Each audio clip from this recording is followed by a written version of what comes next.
I'm Gavin McFarland. This is episode number 2 on the 3M's podcast. I'm here with Jack Johnson. He is a recent retiree from the sport of swimming.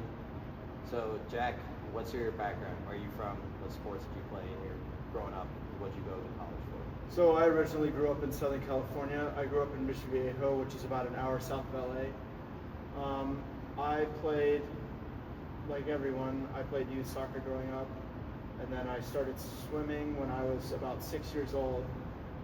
And through then I basically played 2 more sports, which was baseball and then water polo in high school. But I've been swimming for 16 years of my life. Something that led me to Augie, I knew that the opportunity of starting a men's swim team was very unique, and at the same time, I really enjoyed the history program that they had to offer here, and I've enjoyed my time here at Augie as well. Yeah. So you mentioned you were the start of the men's swim and dive program here. How would you kind of further describe like your recruiting experience with that? Like, did you feel like they were setting you up for success being like, there's a women's team here already, but being the first year of a men's program and building the foundation of our team, how do you feel like that went? I think it was a little scary at first, especially considering I was one of the first commits. Yeah. But our coach at the time was very good about reassuring us that the program would grow, and we've kind of never looked back since. In my 4 years here, it's felt like I've been a part of the swim team that's been here for a long time, regardless if I was in the first class or not. Yeah. And every year we've seen the team grow and grow into something great, and I'm really happy with where I'm leaving the team and seeing how much it's grown in the past 4 years, and seeing how many people have bought into Augustana Swim and Dive, especially on the men's side. Yeah. How does Sioux Falls compare to California? Was it a hard adjustment coming out here? It was a very hard adjustment. My mom is from the Midwest, so we would at least visit here in the summers, but adjusting to the cold, and especially adjusting to indoor swimming, where in California you swim outdoors all the time, it was different.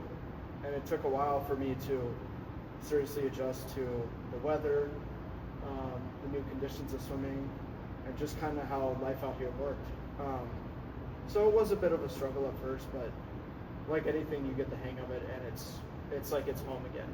So, what athletes in your life played as like kind of role models in your career or inspiration? It doesn't have to be just swimmers, it could be anybody.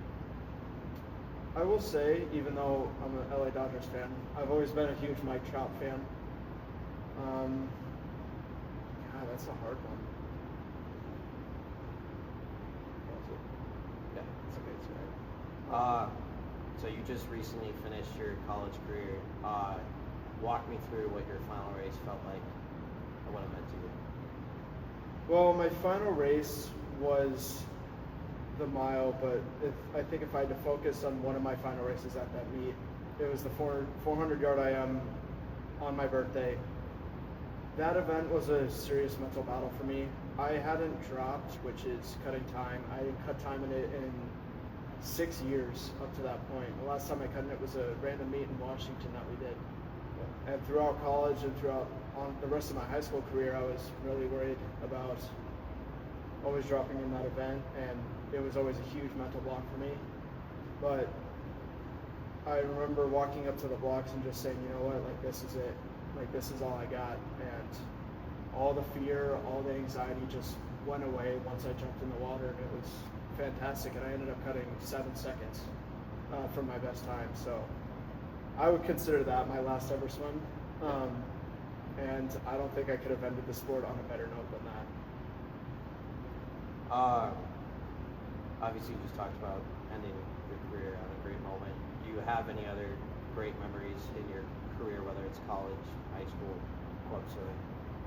I think high school swimming, my high school was really bad at swimming for a long time. And then my junior year, we ended up getting some really fast guys coming in. And we started making a push, like, hey, we're gonna win our league, is what it was called. Yeah. You know, we're gonna do this first team in school history to ever do it. And then COVID hit, and we're like, oh shoot, we don't know if we're gonna have this opportunity ever again. And luckily, senior year, we were able to stay in the same league, retain all the guys that we had, and make a run for it. And we won our first league championship in school history. And I remember that feeling so special because up to that point, no one in my high school, was like 25-year history, had ever won a league championship for swimming, and I was proud to say that I was the captain of that team and the first person to do it. So Pretty awesome. yeah. What'd you like about being on a college team? Was it exceeding your expectations? Things you wish were a little different? My dad was a college swimmer, so I'm a second generation college swimmer, and I remember him telling me that college swimming is like high school swimming, but you're even closer and it's even faster. Yeah. And I completely agree with that. I think the camaraderie in college compared to high school and club is it's so much greater. Every meet, there's always people cheering for you. We have super fun things like we plan team events, we plan team dinners, we do team cheers on the pool deck, which up to college I had never done. Yeah. And the atmosphere of going to college swim meets is just a lot greater. It's a lot bigger. It's a lot more fun, more energetic. And so making that transition from club to college, it was definitely like when I got here, I was like, wow, I feel like I'm really a part of a team. Yeah.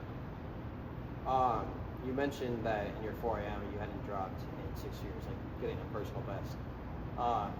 If you've had any other like stuck points in your season or like training blocks where like you just can't get out of your head, how did you kind of navigate that and find your way out of that? I think it was a lot of questioning. It started with a lot of questioning myself, like, why am I doing this? There were a lot of points where I felt like quitting, especially here. There were some tough times, but I remembered thinking to myself, if I quit now, what am I going to do? I'm going to probably regret this decision for the rest of my life. And so I just realized, like, if I keep working, there's no reason why I wouldn't be able to achieve my dreams. And I think that's the biggest thing that I learned is that you should never ever give up on yourself, no matter how hard things get, and no matter how hard you want to quit. You should always just keep going because there's always something at the end of the tunnel, and that something could be as great as dropping 100th in an event, or it could be dropping 7 seconds. You don't really know. Yeah. But you always want to chase after that because at the end of the day, no matter how much you don't believe in yourself, you know it's there. And so that's kind of the biggest takeaway that I'm gaining from swimming is that when I'm feeling down in my life and when I feel like I can't do something, there should be no reason why I should say that, because in the back of my mind, I always know that I will be able to do it, and that if I give up on myself, I'll regret it for the rest of my life. And I just think no matter what, you should always just keep moving forward. So It's great. Now that you're done with your college career, is there anything that you wish you could have done different at any point? Or are you happy with the way things turned out? obviously, I would have liked my college career to be more extravagant, be like an NCAA champion, all these accolades. But I don't think I would change my journey, my swimming journey, in any shape or form, because I think the lessons that I learned from being down and going through slumps and going through hardships is what made me succeed, and I think it'll propel me to succeed in further careers in life as well.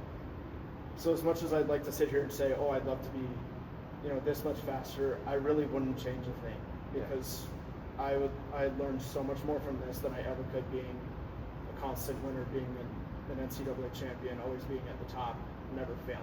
Yeah. You're done with your career now. What are you doing now? Are you going to try and stay involved in the sport anyway now that you're retired? So I'm looking into volunteer coaching next year for our team. Further down the road, I plan on attending law school and being a lawyer. I feel like that competitive edge with swimming just doesn't want to go away, and so I feel like that's the perfect career path to go down. But I definitely want to stay involved with the sport. I think I would really enjoy if my kids would swim. I think they'd be good at it. Yeah. But if they want to go down the swimming path, I will be all for it.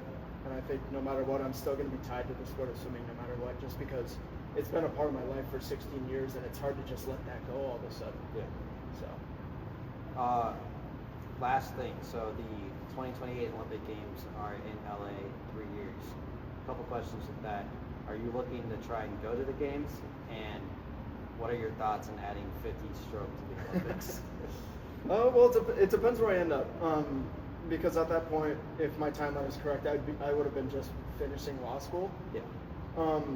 I would obviously love to come back to my home state, but right now everything's up in the air. I will say I want to plan on attending the games.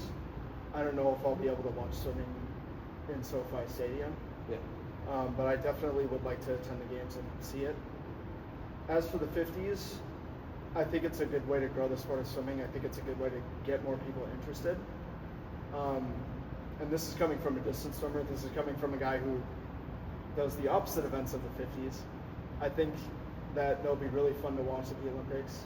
And I think it'll bring a lot of more eyes to the sport, as well as more swimmers to the sport. We look at a lot of track athletes who just run the 100-meter dash. Yeah. And it's like now we have an event for that, but for all 4 strokes. And so you can bring this new type of pure sprint swimmer into the sport that I think will really, really benefit us. So, yeah. All right. Well, thank you, Jack. It was Thank great you. talking to you, and we'll see you guys next week. Thank you.